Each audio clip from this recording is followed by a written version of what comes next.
સત્સંગ ભગવત કૃપાથી મળે, પણ કુસંગથી બચવાની તો આપણે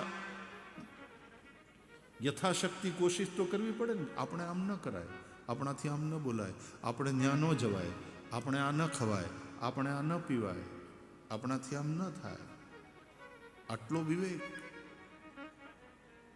આટલો પ્રયાસ તો આપણો હોવો જોઈએ. ઘણા અહીંયા બધા એકબીજાને જાણતા હોય ને એટલે અહીંયા સંભાળીને રહે, કોક જોઈ જાહે તો. પણ એના એ વિદેશ એકલા આંટા મારવા જાય ને ત્યારે બધે છાંટો પાણી કરીને આવતા હોય.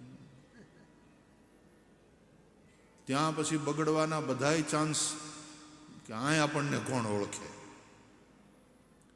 પછી અંદરના બધા અપલખણ પ્રગટ થાય.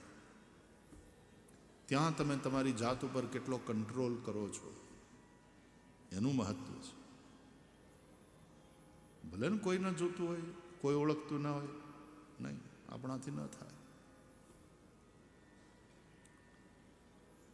કુસંગથી બચવાનો પુરુષાર્થ તો માણસે કરવો પડે. તો પછી ભગવત કૃપાથી સત્સંગ પ્રાપ્ત થશે. બિનુ સત્સંગ વિવેક ન હોઈ, પણ રામ કૃપા બિનુ સુલભ ન સોઈ. જેમ ઉન્નતિના સોપાન હોય છે ને એમ પતનના પગથિયા હોય છે. અને પતનના શરૂઆત થાય છે વિષય ચિંતનથી.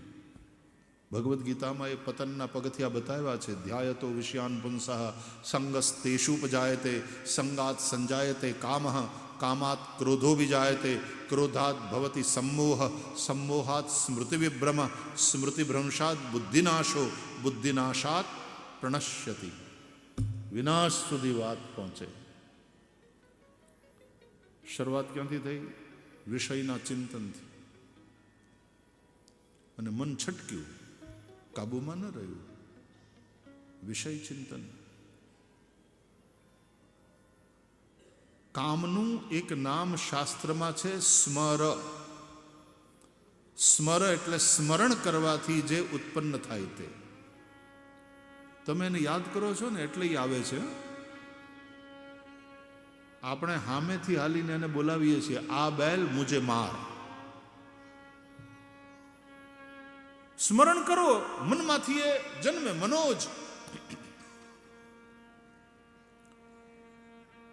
સ્મર, સ્મરણ કરો છો તેથી ઉત્પન્ન થાય છે, આવે છે. અને પછી આવે એટલે શું કરે? કામનું એક નામ છે માર. મારે, હારા હારાને મારે. તો વિષય ચિંતનથી શરૂઆત થઈ તો પ્રણશ્યતિ, વિનાશ સુધી લઈ જાય. આ પતનના પગથિયા છે. જેમ ઉન્નતિના સોપાન હોય છે એનું શાસ્ત્રોમાં વર્ણન છે, એમ પતનના પગથિયા બતાવ્યા છે ભગવદ્ ગીતામાં.